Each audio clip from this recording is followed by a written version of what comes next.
According to the U.S. Census Bureau, the southern region of the United States makes up roughly 40% of the U.S. population, but accounts for 45% of all people living with HIV in the country, and 51% of new diagnoses, more than any other region. Pew Research reports that Black Americans are the most religious racial ethnic group in the U.S.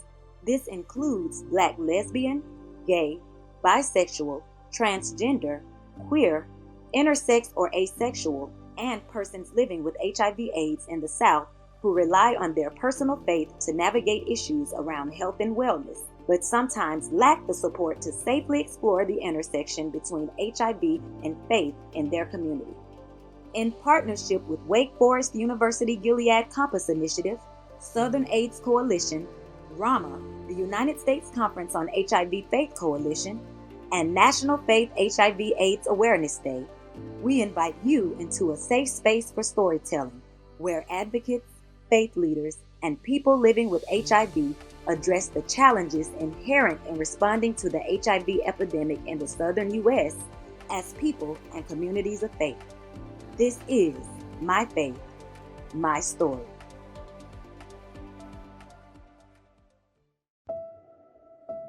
His name is Abdul Alim Fahim Hassan, born in 1951 to parents who were heroin addicts. As a child growing up in that environment, he began using drugs at the age of 14. At 16, he started using heroin. By the time he was 25, he was a full-fledged addict that was in and out of prison. While doing a 12-year sentence, he learned he was HIV positive from using needles.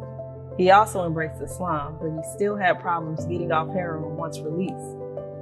He began to read and study everything he could on HIV. The doctor told him in 1994 he had about 5 years to live. In his heart, he knew better because of his faith. He felt like HIV was a blessing to him because it allowed him the opportunity to take a deep look into himself, even though he knew he didn't have the coping skills to live out there on his own. So he made a conscious decision to get help. He checked into the Ebony House Rehab Center to assist him with his drug and mental health problems. He graduated in 3 months and was blessed with a job in the outreach department for HIV. Praise God that this changed his whole life. As an HIV positive man and a Muslim, now it's about helping others to overcome the stigma and shame and to be able to teach, educate, and inform others that HIV is not a death sentence. You have to take care of yourself and love God who created us. He hopes his story helps someone to live their life in the service of helping others. May God bless us all with peace and success in this life and the next.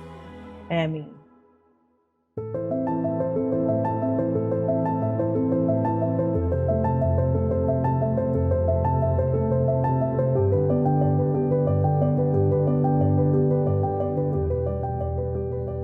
My name is Imara Kennedy, and I am a member of the Baha'i Faith, and also happen to work for a global nonprofit that focuses on addressing HIV and AIDS across our globe. Hi, I am Chelsea Holland. I'm from Greenwich, Alabama.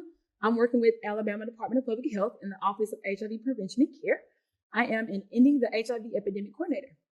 So I'm William Torres Fuentes. I'm originally from Puerto Rico and currently live in North Carolina.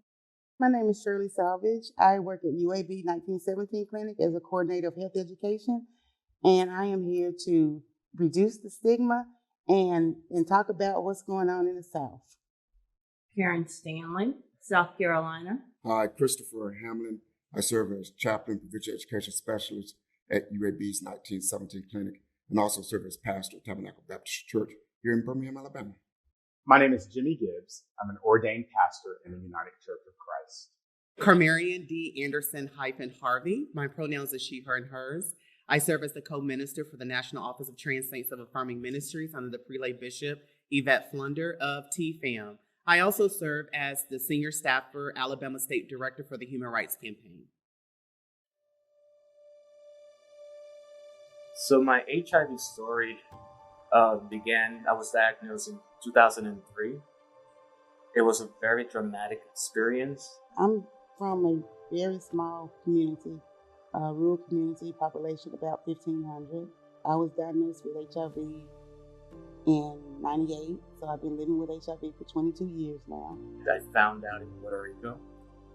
Coming from a Latino family, it was a huge shock for them.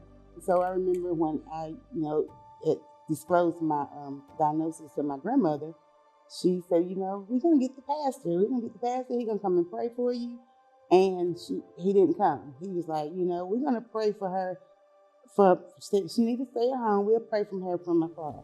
I've been alienated because the pastor would say that you're not, welcome, or we don't discuss that around in here because we don't want people to be afraid of catching anything.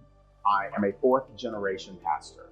I knew going into the United Church of Christ and the Christian church, I knew that they were not open, affirming, and accepting. So I developed fever. I felt that within the time of developing what we would call an acute HIV infection. And so 2 weeks later, I bought the home kit to check for HIV and tested positive. I called my physician, informed him of the results, which were confirmed, and since then. So I was diagnosed pretty early. I knew when I was exposed. And from there on, I've been taking anti-HIV medications. Do you feel that faith is important to someone living with HIV, for them to have a healthy and thriving life? Absolutely. I really like to think of it as the work that we're doing around health and wellness. And wellness encompasses the whole being. So if we are only looking at how we can address one aspect of the whole being, then it still means that there's fragmentation in the totality of the health and wellness of the whole being. Faith to my HIV diagnosis is very important because, I have to lean on my faith to, to get me from point A to point B, because there are several different diagnoses that have come along since my diagnosis of HIV, even with my faith. I've come into mental health depression. There's been even stroke issues. There have been issues of people thinking that I didn't need to disclose my status. Well, I came to the 1917 clinic in 2002 with the express purpose of talking with pastors about what we can do to alleviate stigma as it relates to HIV, and how we can be a more opening community to members of our congregation who probably were HIV positive, but because of stories similar to Shirley's, you had members who did not want to share or disclose their status for fear of being judged or even being put out of a congregation. Share with us just a little bit about your thoughts around stigma and self-stigma. So stigma for me, it's something that I live daily. And moving from Puerto Rico to North Carolina was a huge difference for me. For example, when I came to North Carolina, someone knocked on my door and from the health department asking, hey, you came to North Carolina, we have laws here in North Carolina, and we keep track of people with HIV, and that for me, that was kind of stigmatizing. We don't have that laws anymore in North Carolina, but I feel like I was doing something wrong, that I need to be kept guarded. And till this day, a lot of people feel like that, and that's why they don't get tested or they don't share their status. I've learned that since I was diagnosed, that with my HIV in several different churches and faith-based organizations, that they're stigmatized and that they don't allow or tolerate people, or you can't even disclose and tell people your HIV status because they will shut you out. So I didn't share my diagnosis until 2014. So I was isolated. I isolated myself from even going to school or getting into relationships. I mean, I isolate myself. I didn't want to talk about HIV. If I seen it on the TV or in a commercial, I would turn the channel. My faith in the church was like, I was trying to find to where I could be accepted and would be accepted. And, you know, the what ifs come up. What if happens when they find out your status and they're not going to want you there? I grew up in a different country where we keep lots of things private, and certainly our HIV status. And that can protect us to a certain way, but it can prevent us from being authentic, and it may harm us in many other ways. I've struggled with being authentic much of my adult life because of that way of operating. And I wish that I were a little bit more open and more authentic with people. That really made me feel like that, you know, the church didn't, a place where you could always go for healing and prayers, that I wasn't accepted there anymore. And so I didn't go to church for a while. And it wasn't until probably about 3 years ago, I think, that I realized that I was really angry with pastors. I didn't like, I always find something wrong with them. And I'm like, okay, he's not going to accept me. So, and every time I would try to go to church, you know, they would say, you just tell us all your problems and tell us, you know, your secrets. And I'm like, really? So that you can put me out? As a hospital chaplain who dealt with people who lived with cancer, stigma is stigma. I've dealt with stigma with my mom, who just recently died with COVID with her roommate. It doesn't have to be HIV for stigma to come into your life and into your family and into your lives. But we as people of faith are all joined together now on this earth to deal with stigma of all kinds. It's been a struggle dealing with that. You know, I know I'm a religious person and I am a Christian, and I just believe, you know, I can get my praise and worship at home if need be, but, you know, I still wish that, you know, I would have got accepted. As a Muslim, the most important aspect of being a Muslim is to be open to helping people have a better and stronger relationship with God, and having a hostile atmosphere that is unwelcome is contrary to that message. And a lot of times, you know, people really want somebody to talk to. They want to share their information, but they want to be able to trust that if they're giving this information to someone, and that they can really trust them with their heart. The essence of what I really hear from my brothers and sisters that are living with HIV is just wanting to be loved, wanting to be honored, wanting to be respected, and wanting to be seen for who they are and not the virus that they're living with. With my HIV status,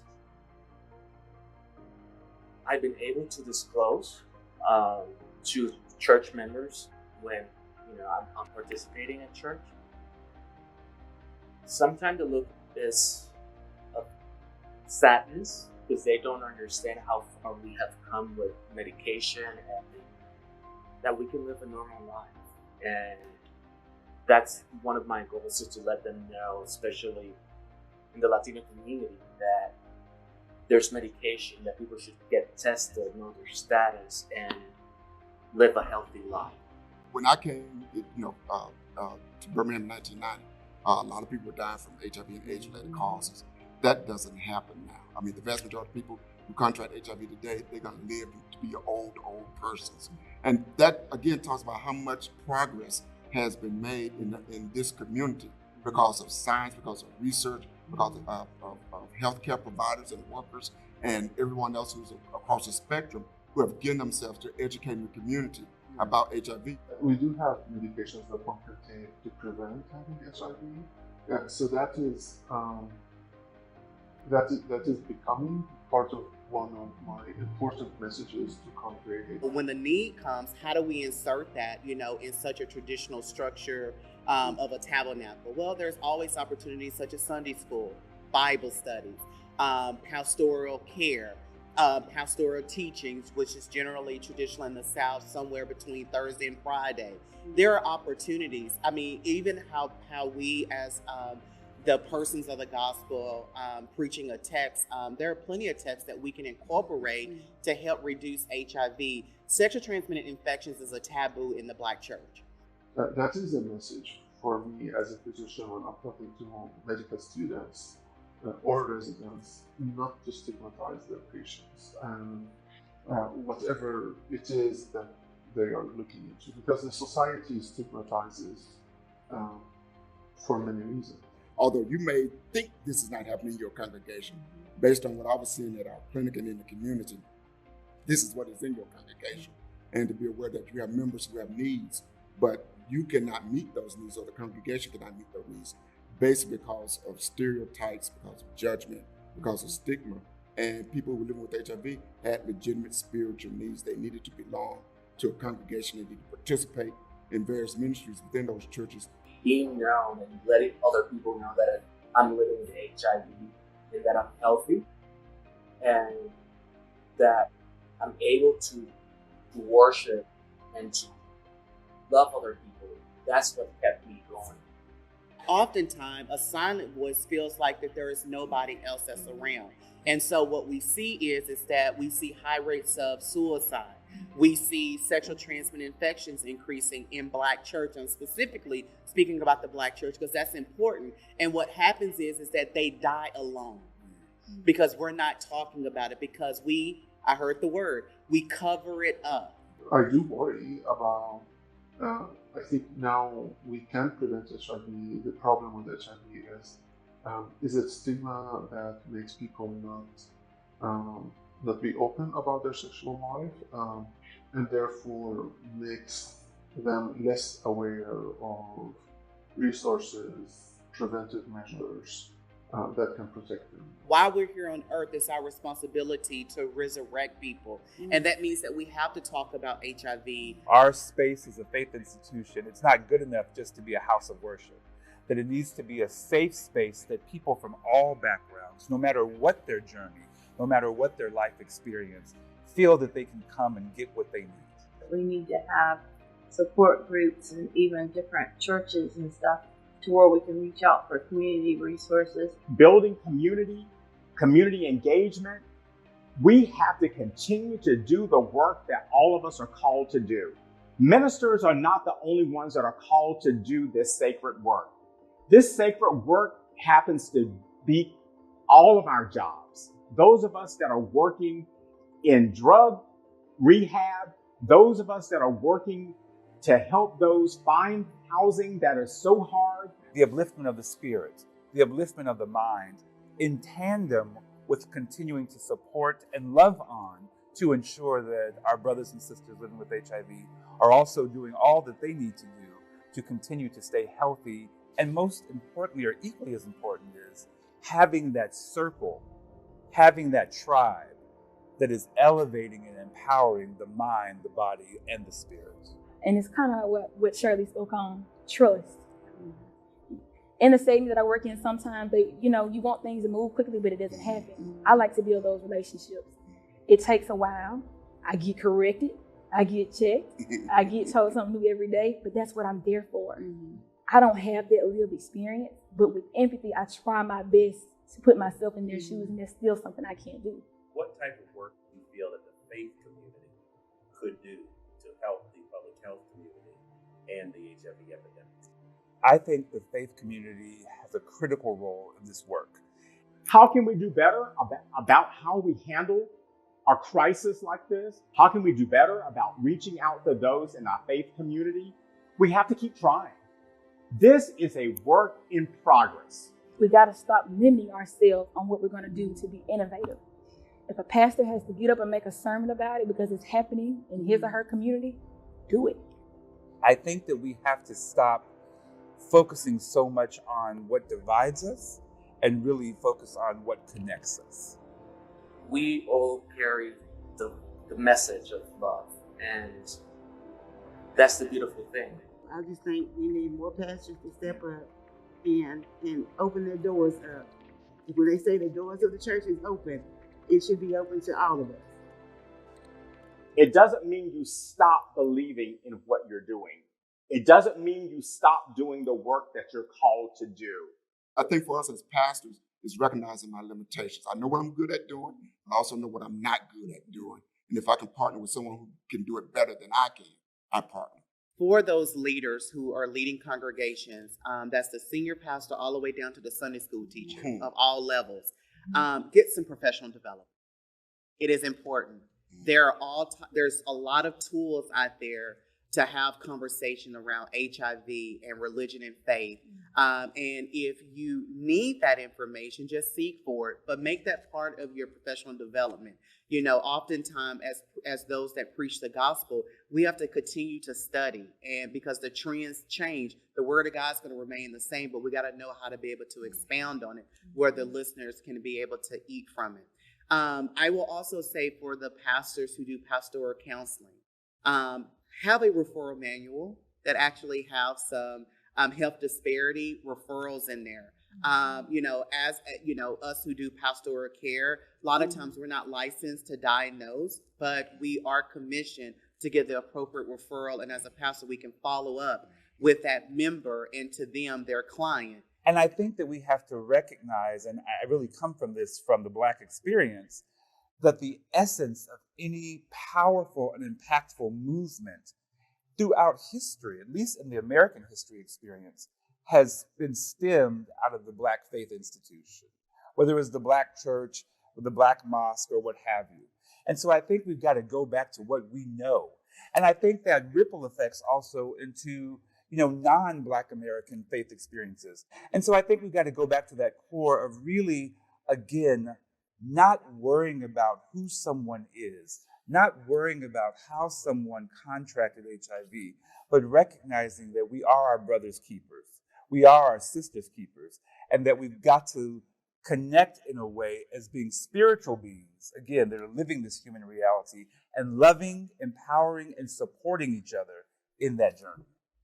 So, final words, final thoughts. What would you like the people to hear from your heart? Be more open-minded to their members, and to certainly be less judgmental in the way they talk to members of their congregations and stuff like that. I choose to not allow people to stigmatize me because, you know, I am more than my diagnosis. HIV is just a thing to me. It's a regular part of everyday life. I've learned through the years that I'm normal and I'm loved by God, and that's the thing that kept me going. Once a year, you're going to open the door, you're going to allow us to come in and test your congregation, but after that, we don't hear from you until World AIDS Day come around again. So every day is World AIDS Day. It can no longer be taboo. It can no longer be hush hush behind closed doors. Talk about this at your dinner table, Thanksgiving, Christmas, Baptism Day, Lord's Supper, all of that Easter program. Get a speech together. We have to start incorporating this dialogue. It's relevant dialogue. And if the gospel is going to be relevant, then allow that to heal us and not allow a disease or an infection per se to kill us, because again, we are overcomers and this sickness is not unto death. There is a glory behind, because it didn't surprise our Creator. Until we start these conversations and start having these experiences, we're not going to get far. So understanding that, yes, sex is a word, it's real. We're cringe when we say it. It shouldn't be that way. You know, sometimes the faith community, particularly in the Black American experience, has gotten a bad rap around this work of really addressing HIV and AIDS and really addressing the issue of stigma. But I know numerous Black faith leaders across this country that are in the trenches, not only within their faith institutions, but also in the broader community, of really working hand in hand with public health leaders and community folks in their community to really address the issue of HIV and AIDS. We're called. And I think that's the word that I want to use. We're all called to do this work. Continue the work that you do. In every community that you touch, someone sees the work that you do. Someone sees the work that you're doing. and someone will reach out and touch you in some way and join forces with you to give you a lift. And that's what I want you to remember. Go and tell the story. This is what HIV is about. This is what it's about. We all become ambassadors, and as a result of that, transformation is happening. It's taking place in all of our communities, and we celebrate that. Yet there's still more work to be done, and we commit ourselves to the good work. My faith, my story. My faith, my story. My faith, my story. Mi historia, mi fe. My faith, my story. My faith, my story. My faith, my story. My faith, my story. My faith, my story. His faith, his story.